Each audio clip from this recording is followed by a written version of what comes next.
ఇప్పుడే అందుతున్నటువంటి సమాచారం ఒక పక్కన ట్రంప్ దావోస్కి వెళ్లాల్సిన వాడు వెనక్కి తిరిగి వెళ్ళటం, స్విట్జర్లాండ్ దాకా మూవ్ అయిన తర్వాత వెనక్కి తిరిగి వెళ్ళడం ఒక ఎత్తు అయితే, మరోవైపున ఏదైతే ట్రంప్ వ్యతిరేక శక్తుల ప్రొజెక్షన్ అయితే మాత్రం ప్రస్తుతం అంతర్జాతీయంగా వినబడుతున్నటువంటిది, ట్రంప్ తాజాగా ఇజ్రాయెల్కి చెప్పాడు తక్షణం రెడీ అవ్వండి యుద్ధానికి, ఇరాన్ మీద అటాక్ చేయడానికి అన్నటువంటిది.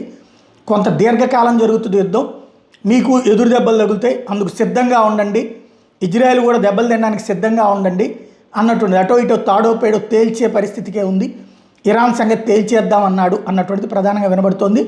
ఈ వారం ఆఖరిలో దాడికి సిద్ధపడమన్నటువంటి అంశం చెప్పారు అన్నది ఇప్పుడు అంతర్జాతీయ సంస్థలు ఏవైతే ఈ వార్కి సంబంధించినటువంటి వార్తలు అందిస్తున్నటువంటి సంస్థలు చెప్తున్నారు.